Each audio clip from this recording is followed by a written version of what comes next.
Dude, that is a fear of mine with almost anything I do. As soon as I feel like maybe even, let's use looking for a service, for example, you're shoveling, you know you're close. And you know as soon as you give up, another shovel or two, it was going to be right there.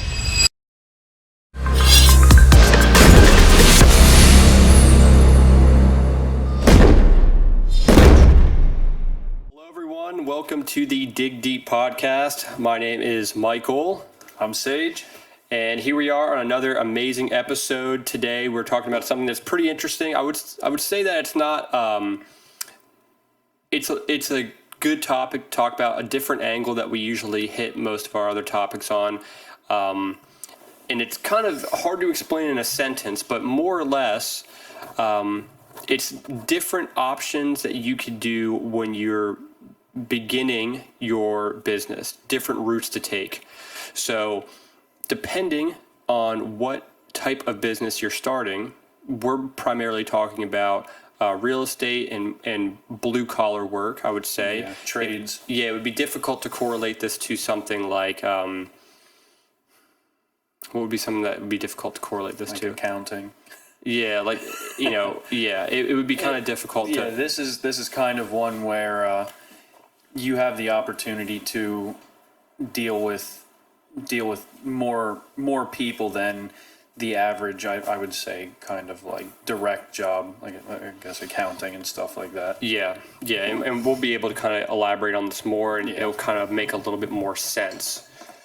So, Sage, why don't you take it away here? Tell us what you think would be a good way of like kind of explaining this topic in a little bit more detail, and that way we kind of go off that route. Okay, so basically, I feel that there's probably more, but two different main key ways that people would venture when they would start their business. So the way that I took and what works for me best is the route of kind of growing in silence, I guess you could say, not trying to have my name plastered everywhere. I'm not somebody who networks a whole bunch. I know contractors and stuff like that, but I like to build everything and just kind of grow into the other stuff, you know what I mean? Rather than, I left a job for a reason. So I feel if you go into the business and you're just automatically trying to be a sub for somebody and that's your main line and main way of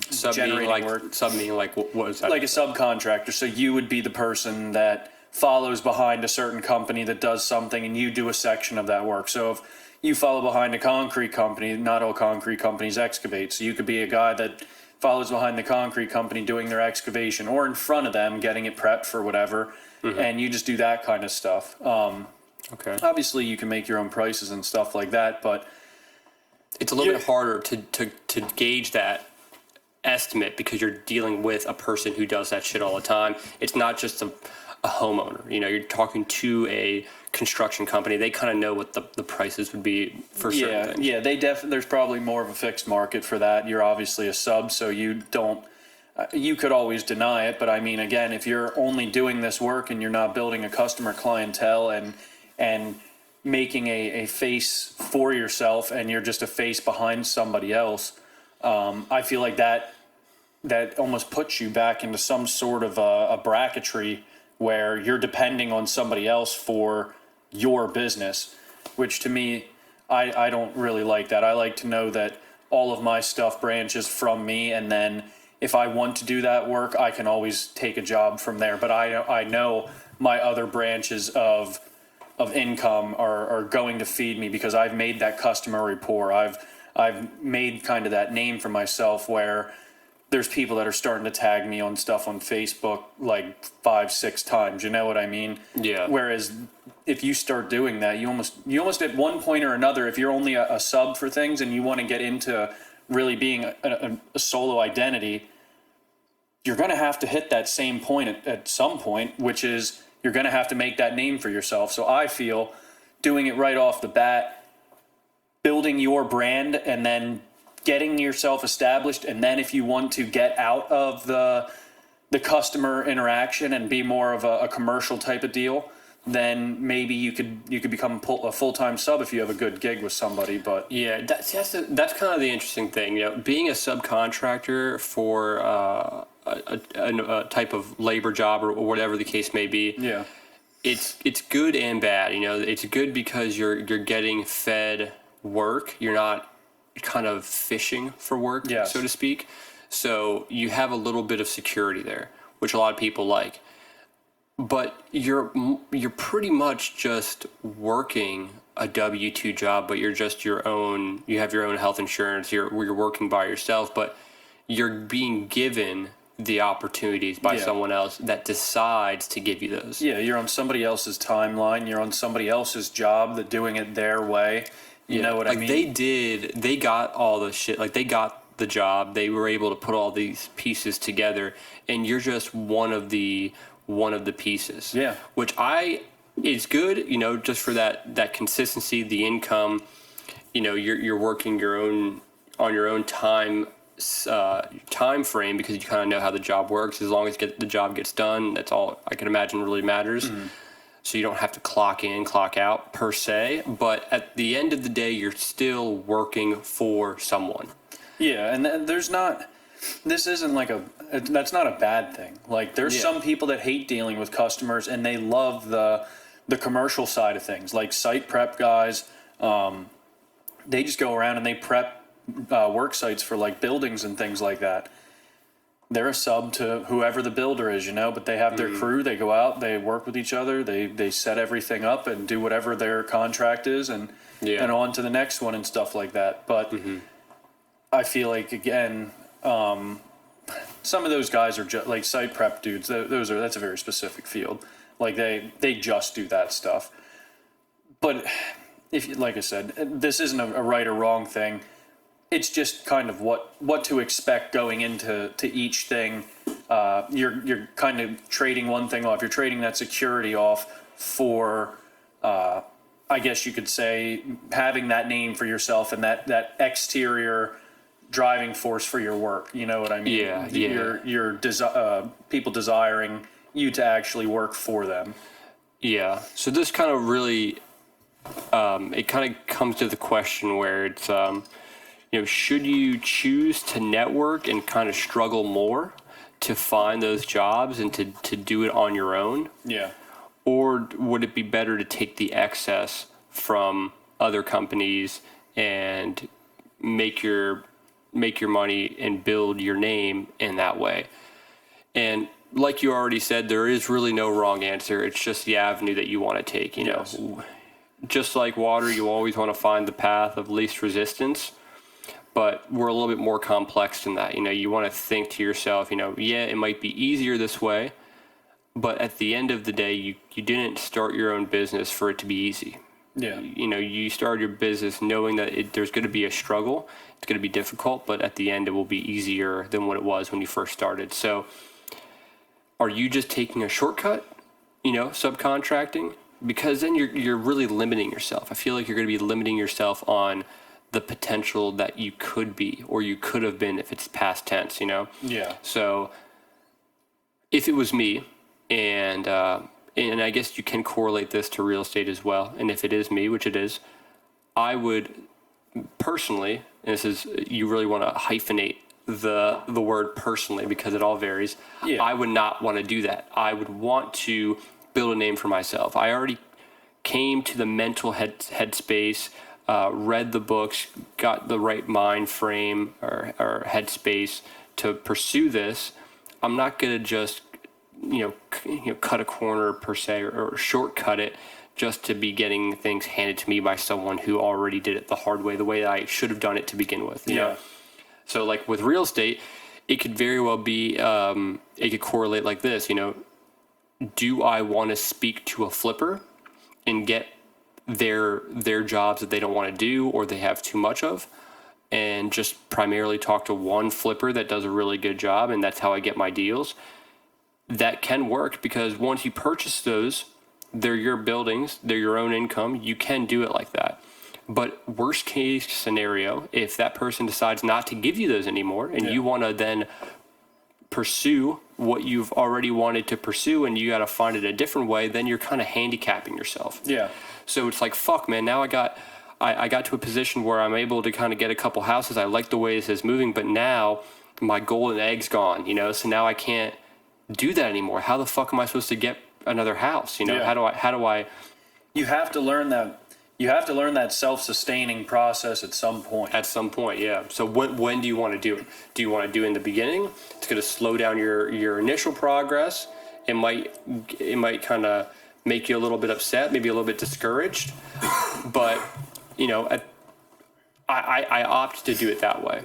I don't think you're doing yourself a disservice, because if that person's not there anymore and then you decide to get a single family home or a multi-unit and you're talking to a different person, let's say a seller or another investor, and they're giving you information that a buyer should know, and you don't know that stuff just because you haven't had to learn that stuff, how to really understand the terms, put contingencies in the lease that are eloquent, well put, that kind of cover your end, and how to do things that really are minuscule but make a lot of sense on the buyer's end, and how to run the numbers and kind of evaluate the property in the best way possible, and doing it on the fly, doing it pretty quickly.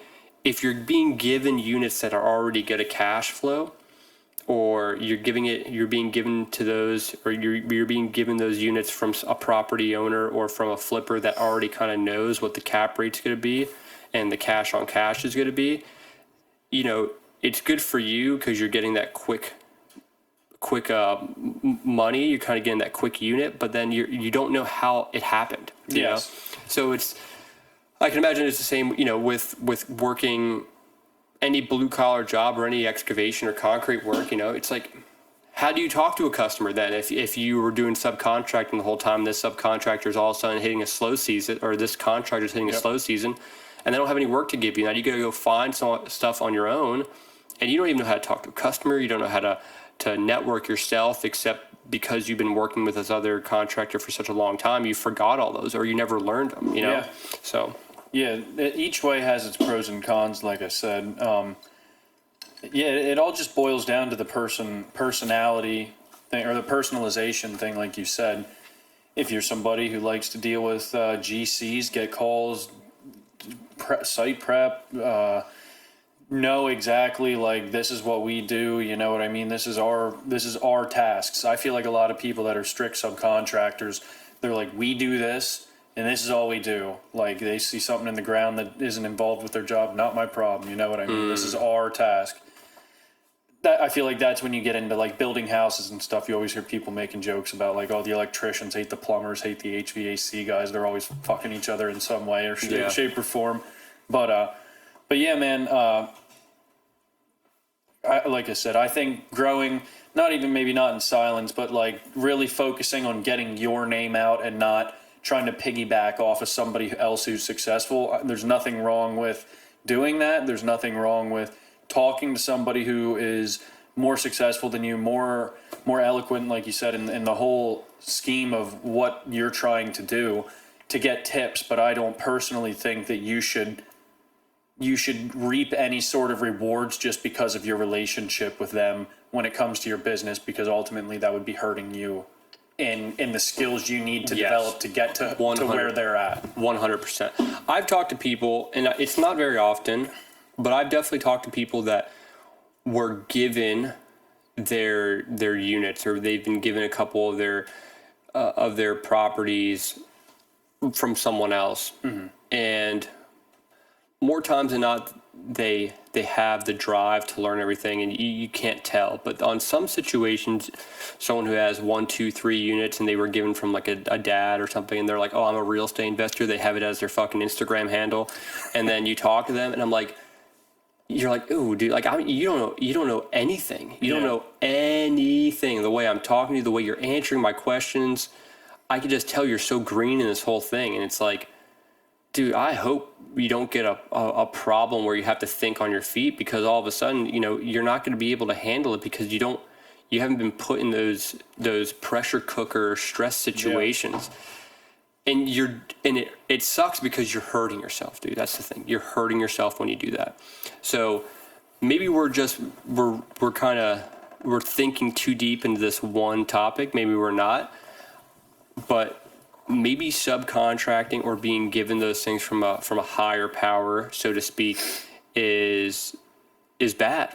Maybe you should try to do the difficult things first and work through those and learn the basics and the foundation of whatever position or whatever career you're trying to pursue first. That way, when you begin to build and things start to come together, you have some prerequisite knowledge to base your progression for, opposed to vice versa, where your progression is given to you based on someone else, where you have really no standing foundational skills in order to continue to grow, which is a fucking recipe for disaster. Dude, you're not going to be successful consistently over time doing it that way. There's just no way. I don't think you can.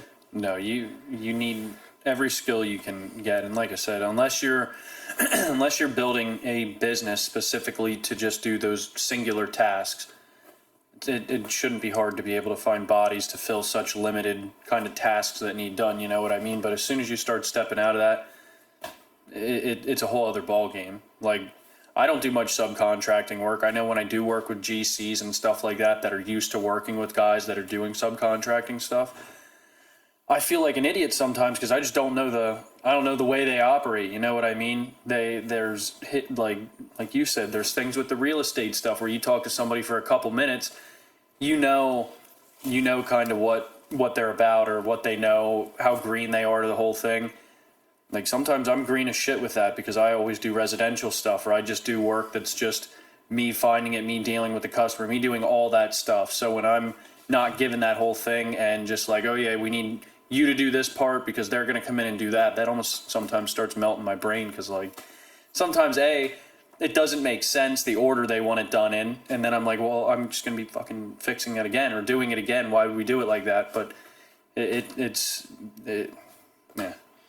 I'll talk about nonsense for a while in that category, but yeah, it's all just a different what would you call it? Just scenario, different scene. Yeah, it's just a different way of pursuing your career, I don't understand why I understand why people do it. I just don't understand how you could expect significant career growth doing it that way. If you do, like a good one would be like if you specifically do pool excavation, like you only excavate pools, then you have to kind of subcontract under someone. I could kind of see that. Like you have to subcontract under pool companies, and these pool companies would call you in and then they'd say, hey, we're doing this pool. Yeah. Then that would make sense. That's actually a perfect example, dude, because I know there's a lot of hardscaping companies. There's a guy called, man, never mind. I'm not going to remember the name, but he's up in Harrisburg. Dude, he does some of the wildest backyard pools with like waterfalls, like the big rock structures that you can jump off of into them. Crazy work. And he's somebody who does every single thing from digging the pool, installing it. Like his company does it all. They started doing that. That's kind of where I'm tying this in at. He does everything. And they didn't try. They wanted me to do some subcontractor work, but it was like weird little stuff, and I just didn't see the point in me stopping what I was doing to go do those little tasks and things like that, so I politely declined.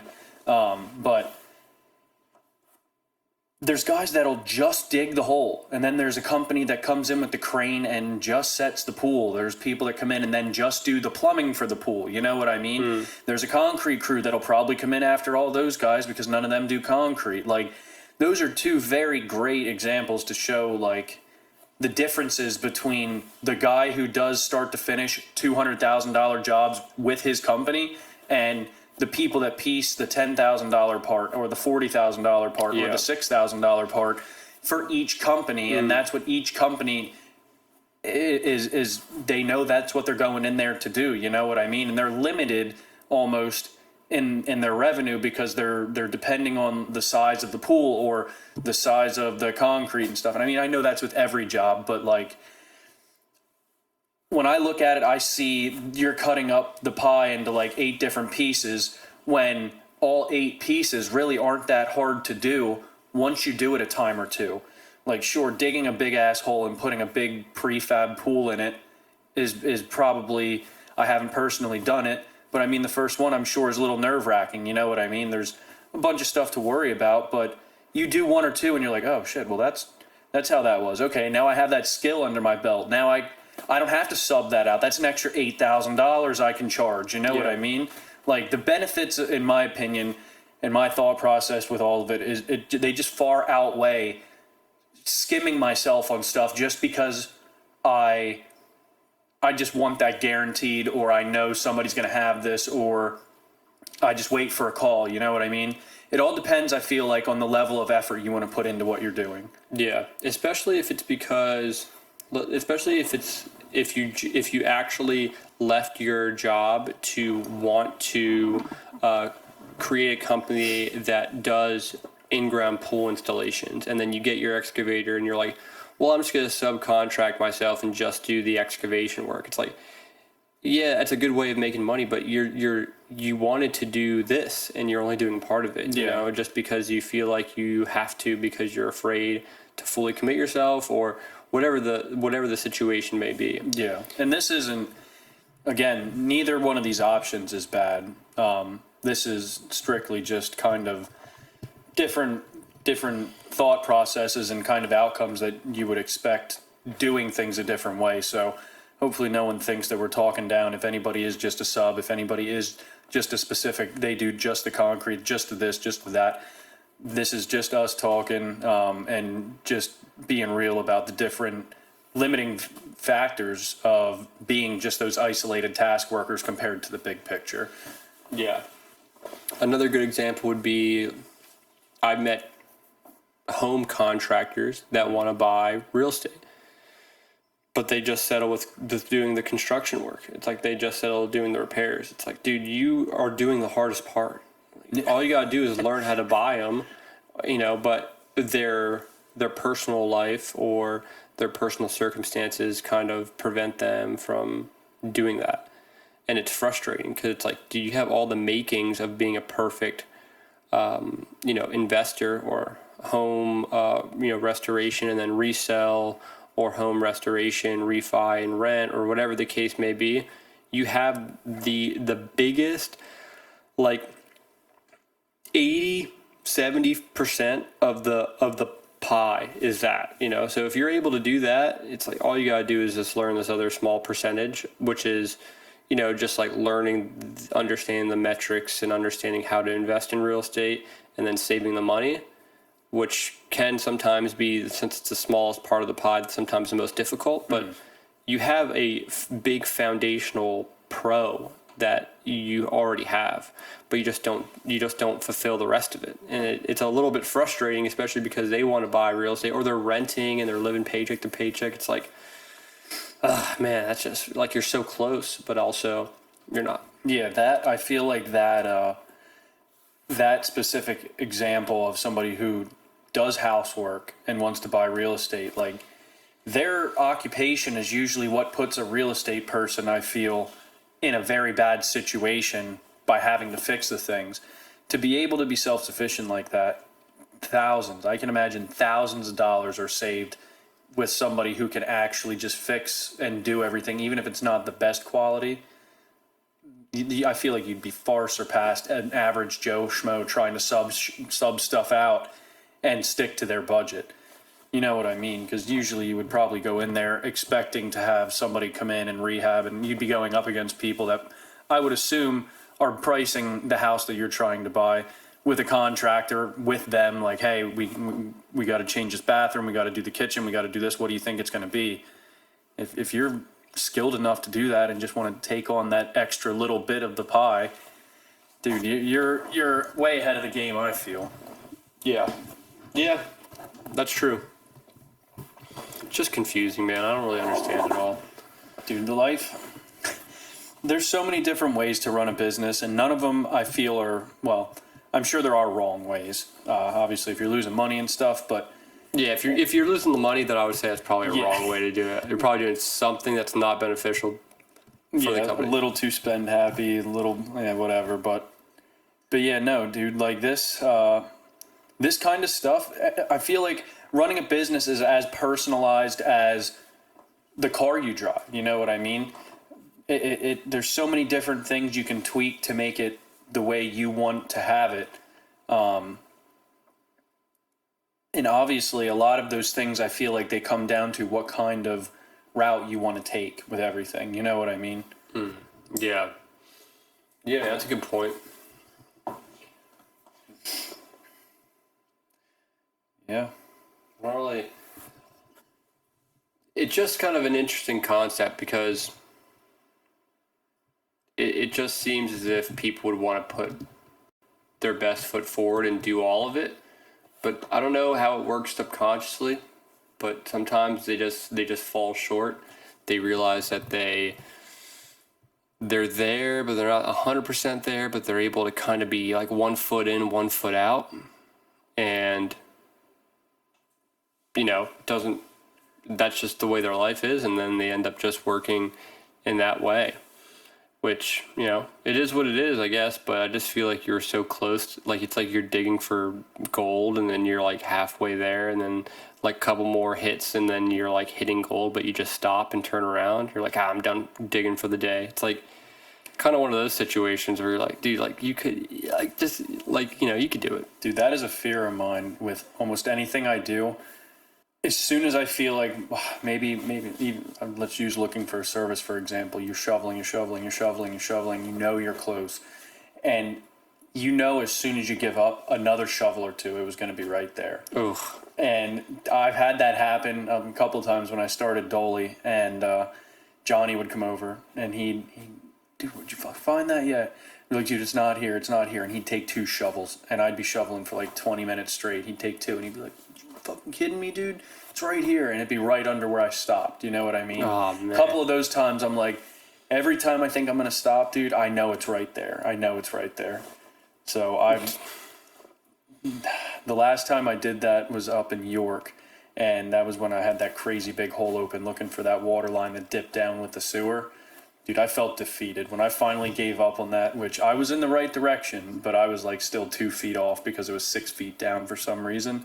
I felt so defeated. I was like, you know what? They're going to locate it. It's going to be right there. But thankfully, there was a little bit of slack in that one. Okay, so let me ask you a question. Yeah. Like we talk about how contractors and stuff sometimes subcontract in order to, make ends meet or whatever the case may be. If there's anything in your business that you would feel that you can improve on, what would that one thing be just for you? Like what would that one extra skill be, or what would that one thing that you'd want to improve on be just to be a better, fully rounded business owner, personally speaking? Is there anything that you have like an issue with? Yeah, I would still say time management and planning. That was something I was never good at growing up. I always lived my life minute by minute, I guess you could say. Always riding bike. I was never a organizer type of person. I didn't have my days jotted down to the hour. That kind of stuff stressed me out. It still does stress me out a little bit now, but obviously running a business, you need to learn and adapt and put those feelings aside and stuff. But still, dude, that's kind of one of those things that I would say is, I don't know the term for it, but it's something that I don't like about myself. Don't like, but it's something that I know I'm not good at. And it is always in the back of my head, like, you got to get better at this. You got to get better at this. And I would say primarily it's just the planning part. Sometimes when I do my schedule, I'm so focused on fitting as much work as I can in my 5 to 6 days that I do work. You know what I mean? I was just talking to you about this. I forget that sometimes, like, hey, I might need to maintenance something at some point in the next 3 weeks that I have every day booked with work, or I might need to take a day to run a machine here to there. And then I screw myself and it's 8, 9 o'clock at night and I'm picking an excavator up from a person's house and taking it to the next place just so I'm ready for the next day. You know what I mean? Yeah. But I'm so driven to just, oh, I see a slot in my schedule. Yeah, I could definitely fit that job in there. Trying to just, Yeah, you have to kind of account for some miscellaneous things. All I see is the green and the go, and I have time to do that. I can probably do that in that time. If not, just one extra day. Like, we can fit it in. I think we can fit it in. Yeah, I've done that too when it comes to like scheduling out my day. I don't schedule out like eating. You know, I'll do like, okay, this time, and then there's no gap between my one appointment and my next thing, and then my next thing, and then this thing. Like, I have everything like butt to butt, everything. Yep. And I'm like, fuck, I gotta eat, dude. I'm hungry, but now now everything's gonna be backed up now. Yeah, now you're forced to eat something from the gas station on the way to the next thing because you don't have time. Yeah. Yeah, that would definitely be the one that I wish I was a little bit more natural at. You know what I mean? Sam, dude, she blows my mind with how organized and like punctual she is with everything. I try to get her to teach me, but as soon as she starts talking to me about her way of doing it, I'm like, that doesn't make any sense to me. I can't use that tactic. Really? What makes it so like something that you can't implement? I'm very literal, dude. And sometimes she'll be like, yeah, when we organize, we put this, like, I have this drawer for this drawer for this. And then I'll see something that doesn't, in my brain, apply to that drawer. And I'll be like, what the fuck? Like, why is that in the drawer? That's completely not this. And she'll be like, well, because it's grouped with this and this does this. I wish I could think of an example right off the head, but she'll have a different way of looking at the organization than what I do. Because I'm very literal and I'm very, this is a tong. Why is it with the outdoor grilling stuff? You know what I mean? The tongs go with the tongs. You know what I mean? We have like 3 of them, a small, medium, and large one. And she'll be like, well, that one's for the grilling. Like, that's designated tong grill, so we keep it with that stuff. And I'll be like, but you said the fucking tongs go with the tongs. Like, that'll melt my brain. And she's like, but that's this category. And I'll be like, all right, that's enough. That's enough. I'm going to go back to my old broke me. ways. The tongs go with tongs, or they don't go with anything. But just stuff like that, man. It takes me a little bit to catch on to the rhyme and reason as to why she does things. But it always makes sense after I can stare at it for couple weeks and do it time after time, but her tactic is just a little bit more figured out on her end. Yeah. I guess for me, since we're talking about this, I think for me, one thing that I feel like I can improve on to make me more of a well-rounded person when it comes to real estate would be finding leads. I would say finding leads would probably be the one thing. Because I'm kind of looking for units that are 8 units or more, you know, so there's not very many on the MLS, you know, like online, just like for sale. Yeah, you probably have a bunch of sharks going up against you when there are buildings like that. They're ready to take them, aren't they? You have a small group of investors that are looking to purchase them, but, you know, it would be best if you found like off-market leads. And there are a lot of people that do that. You know, I just have to build that lead generation up for the units that are trying to fit my criteria, you know? Is that why people do like cold calling and stuff like that, or whatever it's called? Cold calling, yeah, you could do cold calling, but that's more for people that have single family homes. Like they'll do driving for dollars is what they call it, where they just drive by houses in the area and they'll find like front yards that are like fucked up. And like windows that are like cracked and shit, and like the siding looks like shit, and they'll use an app to find out who owns that house, and they'd find their phone number and they'd call them and ask them if they want to sell their house because they're not taking care of it. Yeah. So that works, but that's primarily for like single families. Usually like multi units, you have to network. You actually have to network. Yeah, you have to know somebody who knows somebody. You have to like know investors and like explain to investors what you're looking for, and investors will explain to you what they're looking for. And then if you guys like each other, you go out for a beer, and then he's like, you know what, Michael, I do have this 15 unit that I've been trying to get rid of here, that I've been thinking about now that I'm trying to unload. You know, I'm trying to move to to Florida. So I think this would be a good time. And then, like, that's when you get those deals. You know, I know some people that they have like too many deals, and they're like, I can't even buy all these, and they just don't tell anyone. They're because I'm going to buy them eventually. You know, or if you know that investor and you're good friends with them, then they'll be like, you know what, I actually have a guy that is looking. You know, I can't buy any right now, but I mean, there's a 6 unit that he has. It's like, that's how you find those units. You know. I feel like where you're at, you're almost now getting into the commercial side. If you want to quote apples to apples construction to real estate, I feel like the homeowner type of shit would be, or making that name for yourself. Those are those single families. That's when you're dealing with the mom and pops or the person whose dad gave them 3 units and they're looking to sell to move somewhere, like you said. You crest up into those 8 units. You don't have just a Joe Schmo owning an 8 unit. Usually, I would feel. Usually not, no. Yeah, you start getting into 8, 10, 12, 14, 15 Usually they're units. like LLCs. They're like That's not what- even people that own it. It's like, you know. Yeah, it's a whole different way of having to do those deals. You're out of step 1. You're now on to like next tier. Yeah. And the way you talk to them too, like you have to talk to them different. People that have multi-units, that have many units, like if they have like 50, 60, 70 units, like they're kind of like a little bit more like to the point, you know? They want to like know the information. They want to know it quickly. They want to make sure you understand it. They have a number in mind. They want you to purchase it for this number. You have to come back quickly, accurately, you know, definitively speaking. And they don't like a lot of fuckery, you know? Yeah, you have to actually make yourself look credible to them. It's not just like an exchange anymore. It's like judging your character to see if the exchange is even worth starting the process of. Yeah, definitely.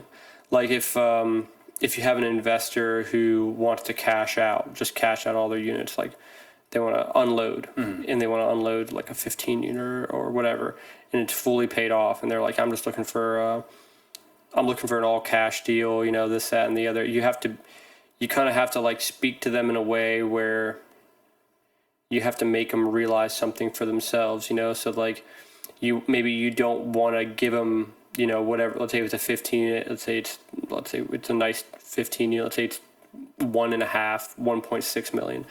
You don't want to give the motherfucker 1.6 million just straight off the bat like that, you know. So you know, okay, he owned it for 50 years. You know, he's kind of an old guy. He wants to unload. You know, so it's already paid off.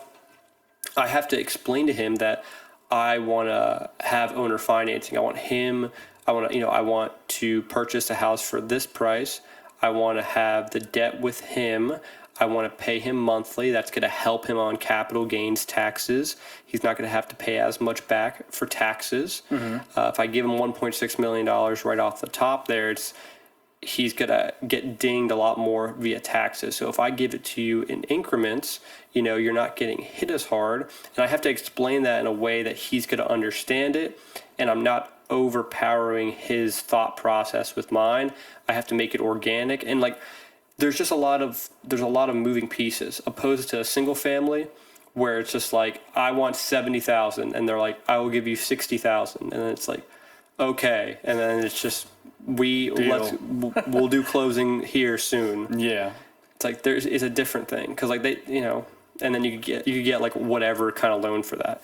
For big multi-units, every time you get one, depending on the person you're buying it from, it's a different scenario every time. Yeah. Sometimes it's like with Hillside, you know, that guy was like, it was him and 3 other people, you know, and it's like that was kind of a different scenario as what it would be like if it was an owner who has it fully paid off and they want to do you want to do owner financing.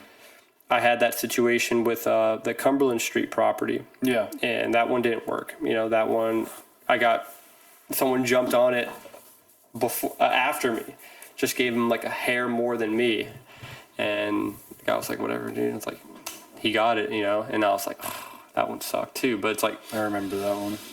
Yeah, dude, I was talking to that guy for a hot minute too. I was talking for like 6 months. Yeah, I'm sorry, but fuck that guy. The way you were treating him and the way the effort you were putting into that, and for him to just do what he did at the end there, that pissed me off for you.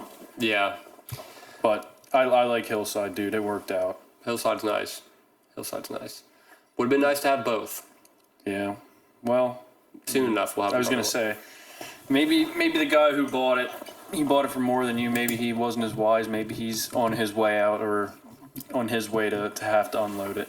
We'll see. I feel like Lebanon's gonna have a lot of real estate switches here, just with all the influx of people and new businesses coming and stuff like that.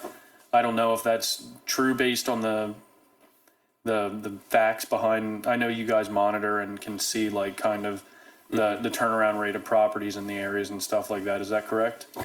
There's like a website to kind of calculate that, or We just kind of know the history of it just because we invest here. So we just kind of understand what it was before and what it is now. But you could also see like what houses sold for, you know, before it's being sold currently. So you can kind of see what it sold for before, what time frame it was. You can make a lot of good judgment calls based on that information. But yeah, like not just Lebanon, but anywhere really, you know, the market rates for units are just so extravagantly high, dude. It's crazy. Like it's difficult to buy a multi units are always kind of difficult to find, but like even single families, dude, they're just super inflated. Yeah. Just so inflated, dude. It's crazy. It's good if you want to sell, but like, you know, it's not a buyer's market right now. not a buyer's market. No, it's very difficult to purchase something. But there's always speculation on, is this going to be the new normal, or is this going to be is this just kind of like a blip in the graph, you know, where it's going to go back to normal? But I honestly think it's going to go down a little bit, but it's going to be It's not going to be like 2-3% interest. Maybe it crest out at like 4.5, 5. I don't think I'm finding 3. Well, no, interest rates will go down. Interest rates are historically go up high and then they go low, and like it will eventually go back down. But I'm just saying property prices in general, like home prices, are not going to be low anymore. Oh, I got you. I understand. Right now they're high. They're going to go down a little bit, home property values. Yeah. But they're going to stay high. You know, there's no 3-bedroom single family row homes for $45,000 anymore. They're all going to be $100,000 plus now. They're all. Dude, I found there's some some row homes in Lebanon that were $200,000, and they're like, my God. they're like a flippers. Like you can see a flipper. Yeah. You know, they just painted it, carpet, light fixtures, paint, whatever. And 210. I'm like, what are we doing here? And then you could look at the purchase history when you go on the thing, and you could see they bought it for like 48,000. And I'm like, 200. That was 3 months ago, buddy. And they're gonna fucking get it too. Like the one here on Elm. I don't know if there's one here on Elm that we were. That one, when we looked at it, it was 110,000. It just sold for 218,000. Are you kidding? So over $108,000. Oh my God, dude! And someone bought it, dude. I cannot wait to personally meet them. I'm gonna knock at their door and be like, "Here's a quiche," but also, are you stupid? You know? Oh my God, yeah, dude. I kind of got a glimpse into it with my neighbor's house. You know what I mean? I was thinking about buying that because of the pole barn and all that stuff. And once I seen what they wanted for it and what it sold for, they got $120,000 more cash for the whole deal. They sold. Oh, what did they sell? $420. And what did you say you want to get for? I was trying to buy it for $325 because they originally sold the property the last time to them for like $275 or something. Oh, wow. So you were gonna buy it for like mid 3s. Yeah, I was trying low to mid 3s. And they got it for $4. They got it for $419 or $420 cash. Good for them, dude. Mennonite family. Yeah, they had like 6 different branches of their family, blue collar help over there. There was dudes with skid steers, dudes with siding trucks. There was dudes for landscaping, women. Why? Because that's how they all work, I feel. But like, what are they doing to the house? Dude, they demoed the pool. They pulled all the shit from the flower beds. Like they buy those places and then they make them the way they want, and then their family comes over and helps them out, and then they go. They go where? And they go and live in it. Oh, they go. Yeah, and then they go. And then they go there. Yeah, so there's like a process. I've watched 3 of them happen now around me. But Yeah, they're very cookie cutter.